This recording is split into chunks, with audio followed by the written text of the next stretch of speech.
Bueno, muchachos, queridos papás, queridos alumnos que se encuentran ya en línea a través de nuestra fanpage de la Católica del Pacífico, vamos a dar inicio con el área de Historia Universal, Historia del Perú.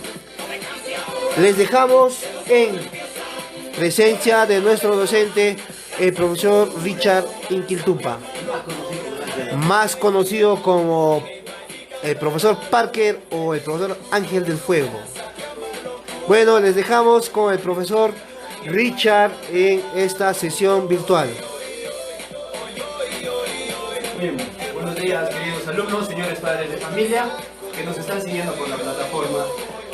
Hoy día vamos a hablar acerca de historia para los chicos de primero de secundaria. Entonces, iniciamos con el tema de historia. Todos nos hacemos una pregunta: ¿qué es la historia? Nosotros, desde que estamos acá en el mundo, iniciamos y nos hacemos la pregunta: ¿qué es la historia? Entonces yo digo que la historia es una ciencia social. ¿Qué es ciencia y qué entendemos por social? Entonces, ciencia, una idea, tenemos un círculo, a este círculo le ponemos un nombre, vendría a ser un conjunto vacío. Pero nosotros a este conjunto vacío lo llenamos de conocimientos, de saberes. Entonces, ciencia viene a ser un conjunto de conocimientos y saberes. Social viene a ser el hombre. Entonces, la historia es una ciencia social. De otra manera sería, la ciencia es un conjunto de conocimientos del hombre. La historia, conjunto de conocimientos del hombre. ¿Qué va a estudiar la historia? Todos los acontecimientos, todos los hechos históricos. Va a estudiar los hechos, los acontecimientos históricos para poder entender el presente y proyectarnos hacia el futuro y no cometer errores del pasado. Por ejemplo, en 1985, Alan García fue elegido presidente. Y en el 2006 fue reelegido. A pesar de que nosotros, los peruanos, sabemos que Alan García en su primer gobierno fue una crisis, un caos, lo volvimos a elegir en el 2006. Entonces nosotros no tenemos un concepto claro de qué es la historia. Y vuelvo, ¿qué es la historia? Un conjunto de conocimientos del hombre para poder entender el presente, proyectarnos hacia el futuro y no cometer errores del pasado. Entonces, ¿cuál va a ser el objeto de estudio de la historia? El objeto de estudio de la historia. Una idea con esta imagen. Aquí está la evolución del hombre hasta la edad contemporánea. Entonces, ¿cuál es el objeto de estudio de la historia? El objeto de estudio de la historia es el pasado de la humanidad. Ese es el objeto de estudio. A eso se va a enfocar, a estudiar el pasado de la humanidad. Para que pueda haber historia, necesitamos de tres elementos o tres componentes. Tres elementos o tres componentes. Uno de esos componentes viene a ser la sociedad, viene a ser el tiempo y el espacio. Tres elementos o componentes: sociedad, tiempo y espacio. ¿Cómo podemos entender de sociedad? Tenemos que hacer una pregunta: ¿quién hace historia? El hombre. Entonces, sociedad viene a ser hombre. Tiempo. ¿Cuándo? Nos hacemos la pregunta: ¿cuándo sucede un acontecimiento histórico? ¿Cuándo? Entonces vendríamos a hablar de cronología. Espacio. ¿Dónde suceden los acontecimientos históricos? Entonces estamos hablando de la geografía, del medio geográfico donde ocurrió un acontecimiento histórico. Por ejemplo, Cristóbal Colón descubrió América en 1492. Primer elemento, sociedad. ¿Quién descubrió América en 1492? el hombre. Cristóbal Colón. Cristóbal Colón vendría a ser hombre. Tiempo. ¿Cuándo se descubrió América? En 1492. Entonces, en 1492 vendría a ser tiempo. ¿Dónde surgió el descubrimiento? América. América vendría a ser espacio. Entonces, para que pueda haber historia, necesitamos de los tres elementos o de los tres componentes. Sociedad, tiempo, espacio. Sociedad, el hombre es la única persona que hace historia. Tiempo, el momento en que han sucedido los acontecimientos históricos. Espacio, el lugar donde ha sucedido un acontecimiento histórico. Entonces, ya sabemos cuál es el objeto de estudio de la historia: el pasado de la humanidad. ¿Por qué la historia se hace una ciencia? La historia es ciencia, y otros dicen la historia como proceso social. Entonces los historiadores tenían un dilema. Ese dilema era, ¿no?, que la historia ha empezado desde que el hombre aparece en la faz de la tierra.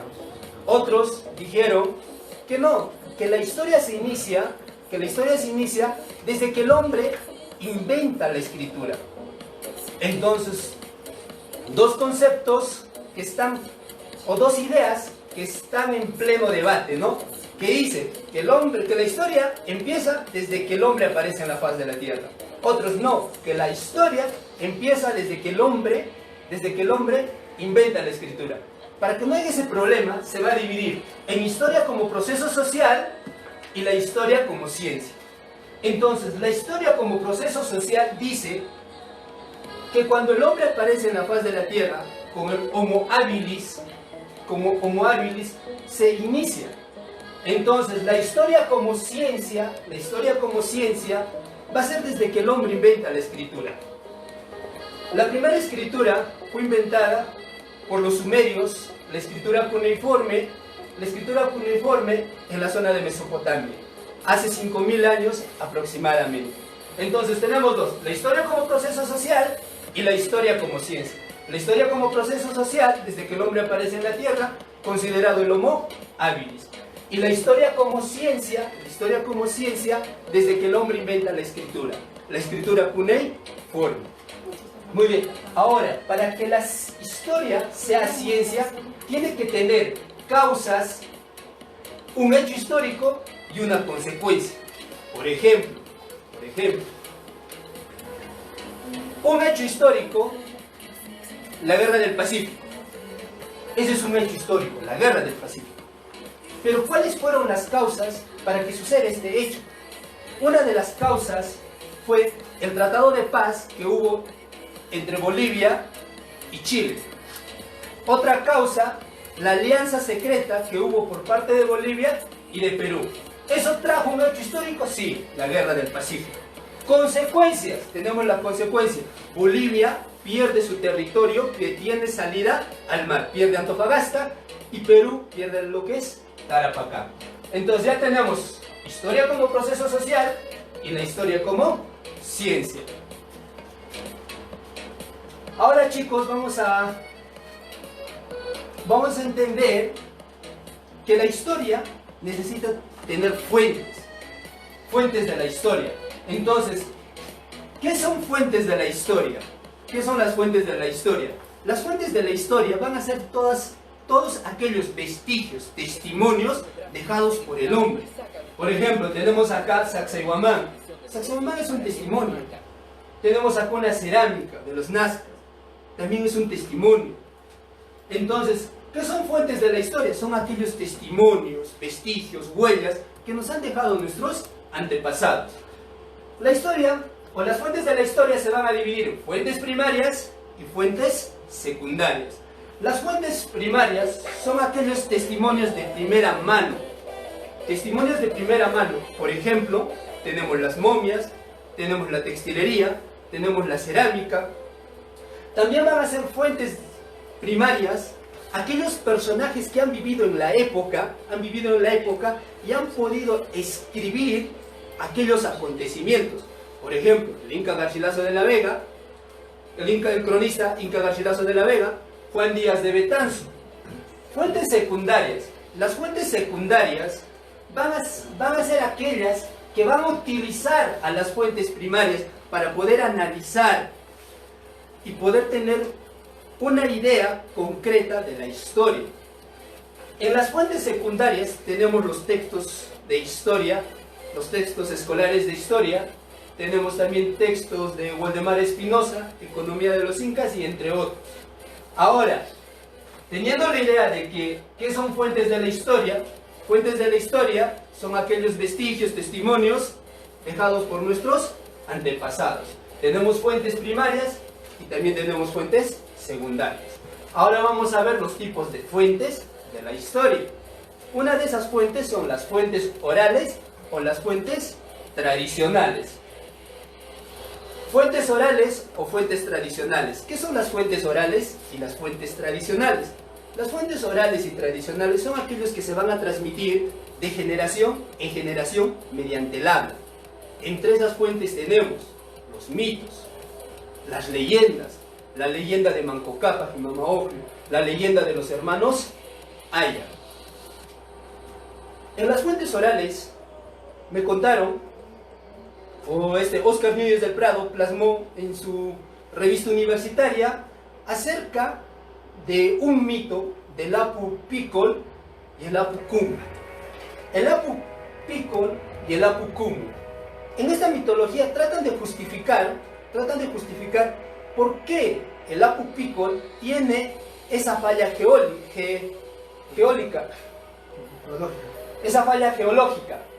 Y también tratan de justificar por qué el Apu Kumu tiene esa falla geológica. Dicen que los de la comunidad de Pumamarca y de los de la zona de Suruhuaya tenían un enfrentamiento. Entonces los caciques de la zona de Pumamarca y de Suruhuaya se reúnen y dicen: en vez de estar enfrentándonos nosotros, ¿por qué no dejamos que nuestros apus se peleen por nosotros? Entonces los de Pumamarca ponen a la cabeza al Apu Pikol y los de Suruhuaya ponen a la cabeza al Apu Kumu. El Apu Kumu salió con una guaraca. El Apu Pikol salió con una porra. El Apu Kumu fue el primero en atacar. Con un guaracazo le hizo una grieta al Apu Pikol, que hasta hoy en día se sigue viendo. Al ver este daño, el Apu Pikol agarró su porra y le dio en la cabeza. Por eso hoy en día el cerro Kumu es bajo y tiene bastantes grietas. Ese es un mito que cuenta Óscar Núñez del Prado.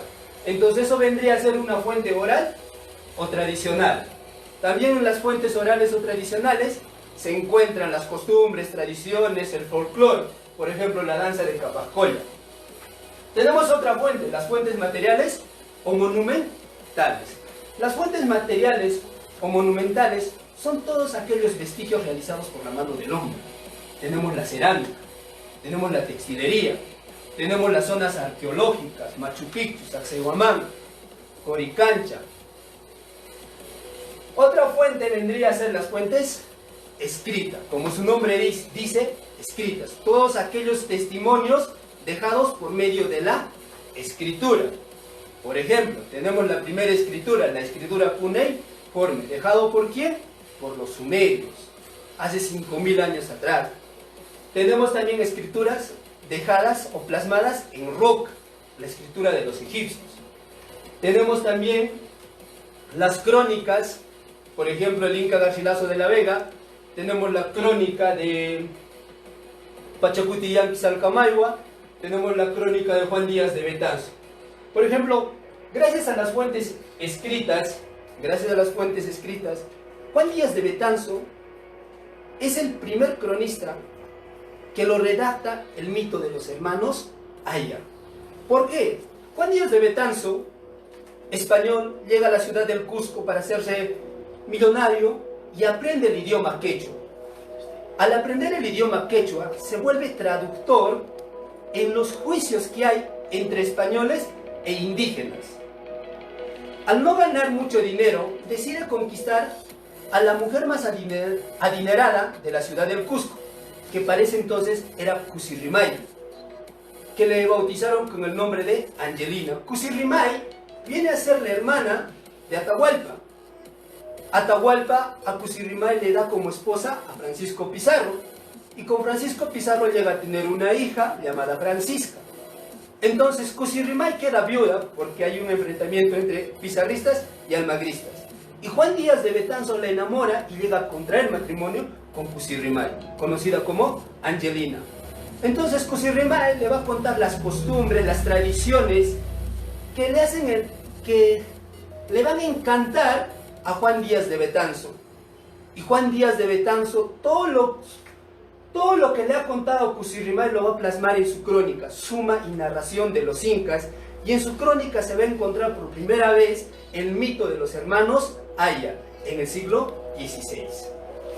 Muy bien, eso vendría a ser una fuente escrita. Las fuentes audiovisuales son de carácter tecnológico. Estamos hablando de cámaras fotográficas, cámaras filmadoras, los documentales de Nat Geo, History, y también tenemos, por ejemplo, en fuentes visuales, tenemos un documental, un archivo dejado por este gran fotógrafo llamado Martín Chambi. Martín Chambi tomó aproximadamente 178 fotografías acerca del Cusco. Entonces ya sabemos qué son fuentes de la historia, vestigios, huellas, testimonios dejados por nuestros antepasados. Entonces las fuentes de la historia se dividen en fuentes primarias y fuentes secundarias. También tenemos tipos de fuentes: fuentes orales, fuentes materiales, fuentes escritas y fuentes audiovisuales. Ahora, la historia va a necesitar un apoyo de otras ciencias, a la cual se les va a conocer como ciencias auxiliares. Entonces, ¿qué vendrían a ser ciencias auxiliares? Las ciencias auxiliares son aquellas que van a apoyar a la historia. Por ejemplo, la geografía. La geografía, porque va a ser el medio o el lugar donde ha sucedido un acontecimiento histórico. También tenemos la arqueología. La arqueología es una ciencia que se va a encargar de excavar, de evidenciar aquellos testimonios dejados por el hombre. También tenemos la paleontología. La paleontología se va a encargar de estudiar los fósiles. Tenemos también la cronología. La cronología va a ser la ciencia que va a apoyar cuando sucedió un acontecimiento histórico. Por ejemplo, en la cronología podemos tener el 28 de julio de 1821, fue la independencia del Perú. Y tenemos la heráldica. La heráldica se va a encargar de estudiar los escudos, los blasones. Acá hay una imagen, un escudo. Esto se encuentra en la Catedral del Cusco. La Catedral del Cusco tiene 3 puertas. La puerta de la epístola a la derecha, la del medio la puerta del perdón, y hacia la izquierda tenemos la puerta del evangelio. En la parte superior de la puerta de la epístola y de la puerta del evangelio, nosotros vamos a encontrar este escudo. Entonces, gracias a la heráldica, nosotros podemos interpretar este escudo. ¿Por qué? En la parte de arriba, nosotros vemos una corona.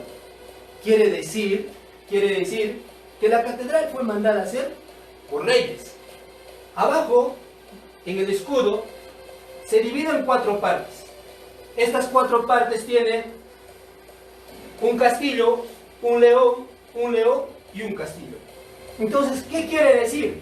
Que fue mandado a hacer por la familia de León y Castilla. León y Castilla, ¿quiénes eran? Eran los reyes. Entonces, la Catedral del Cusco fue mandada a construir, o se construyó en el periodo de los reyes de León y Castilla. Entonces, también tenemos otra ciencia que vendría a ser la numismática. La numismática se encarga de estudiar monedas, medallones antiguos. Entonces, eso vendrían a ser las ciencias auxiliares de la historia: la geografía, la arqueología, la paleontología, la cronología, la heráldica, la numismática, la...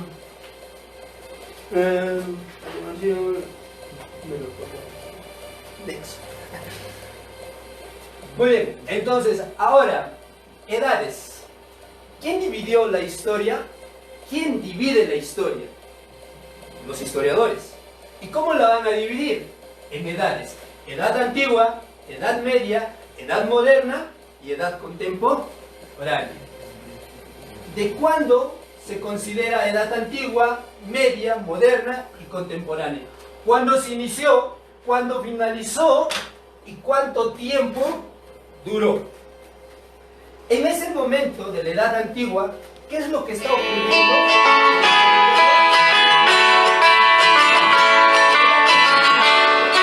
Va a considerar desde que surgen las primeras civilizaciones, las primeras culturas del Oriente. Estamos hablando de los sumerios, estamos hablando de Mesopotamia, de los... Entonces, ¿cuándo surge? 4000 años antes de Cristo. ¿Y cuándo va a concluir? Con la caída del Imperio Romano. Entonces, Teodosio, en esta parte de la caída del Imperio Romano, vamos a recordar que Teodosio divide Roma en dos: Roma del Occidente y Roma del Oriente. Roma del Occidente con su capital, Roma, y Roma del Oriente con su capital, Constantinopla. Entonces, la Edad Antigua se inicia con la aparición de las grandes civilizaciones, Mesopotamia, los sumerios, Asiria, y va a concluir con la caída de Roma del Occidente. Cae Roma. ¿Por quién va a conquistar? Los erulos. ¿Cuánto tiempo duró? 4476 años. En la Edad Antigua, ¿qué estaba ocurriendo en el Perú? ¿Cuáles eran los acontecimientos en el territorio peruano? Muy bien, en la Edad Antigua, en el territorio peruano, estaban apareciendo los primeros hombres, están habitando. Estamos hablando del hombre de Pacaycasa, estamos hablando del hombre de Chivateros. Entonces también vamos a hablar del inicio de la primera civilización en el territorio peruano. Estamos hablando de Caral y de la primera cultura que vendría a ser Chavín. Esto está pasando en el Perú en la Edad Antigua. En la Edad Media, ¿cuándo se inicia la Edad Media? La Edad Media se va a iniciar con la caída de Roma del Occidente. ¿Por quién? Por los erulos. Entonces, ¿cuándo finaliza? Con la caída de Roma del Oriente, que también se le conocía como la cultura bizantina. Cae Constantinopla. ¿Y quiénes son los que van a conquistar Constantinopla? Van a ser los otomanos. Entonces, ¿cuánto tiempo duró la Edad Media? Duró 977 años. En el periodo de la Edad Media, ¿qué está surgiendo en el Perú? Se está formando el Tahuantinsuyo. El Tahuantinsuyo. La Edad Moderna. La Edad Moderna se va a iniciar con la caída del Imperio Romano del Oriente y va a finalizar con la Revolución Francesa. ¿Cuánto tiempo dura la Edad Moderna? 336 años aproximadamente. Ahora, en la Edad Moderna, ¿qué está pasando en el Perú? La invasión por parte de los españoles. La invasión de Francisco Pizarro en 1532. Surge el virreinato con el primer virrey, Blasco Núñez de Vela. Y de ahí viene la edad contemporánea. La edad contemporánea es hasta nuestros días. Entonces, la edad contemporánea va a iniciarse con la Revolución Francesa. ¿Tiene final? No. ¿Cuánto tiempo? Sigue durando. Es contemporáneo. ¿Cuándo se inicia la edad contemporánea? En el territorio peruano. En el territorio peruano, en ese momento va a surgir la independencia republicana. Nosotros lo conocemos como periodo republicano. Muy bien, entonces, señores, si nosotros hablamos de la división de la historia, se van a dividir en 4 edades: edad antigua, edad media, edad moderna y edad contemporánea. Muy bien, con este tema vamos a pasar a desarrollar el banco de preguntas, que son algo de 10 preguntas. 10 preguntas. Muy bien, señores, entonces empezamos con la primera, verificando el aprendizaje. Y yo sé que han aprendido, y vamos con la primera. Dice: las son los restos o vestigios de la humanidad. Hay que completar qué palabra daría coherencia a la oración. Las son los restos o vestigios de la humanidad.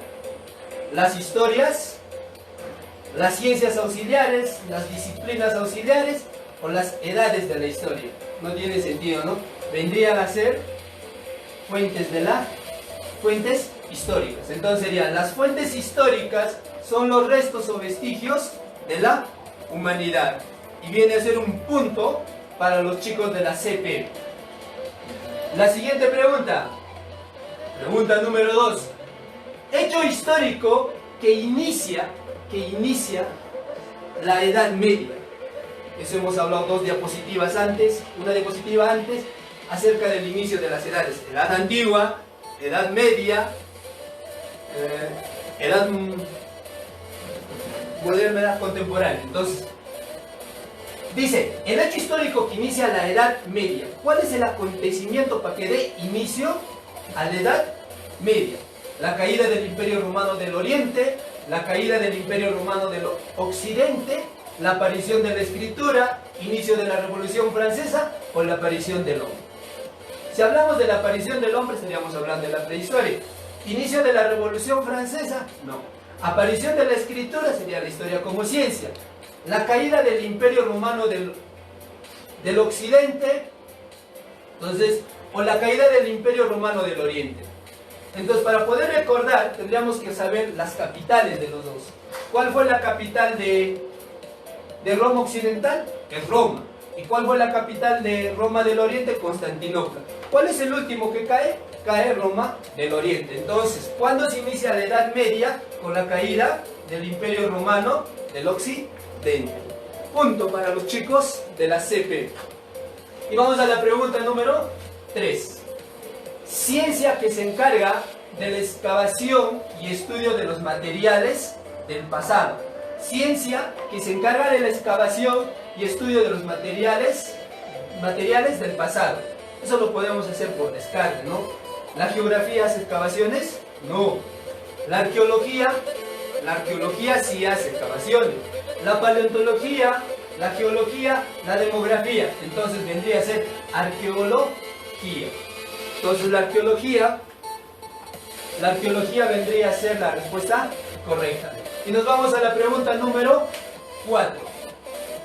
La historia es una ciencia, puntos suspensivos, que estudia los acontecimientos producidos por el hombre. ¿La historia es una ciencia natural? No. ¿La historia es una ciencia física? No. ¿La historia es una ciencia química? No. ¿La historia es una ciencia biológica? No. Entonces, la historia es una ciencia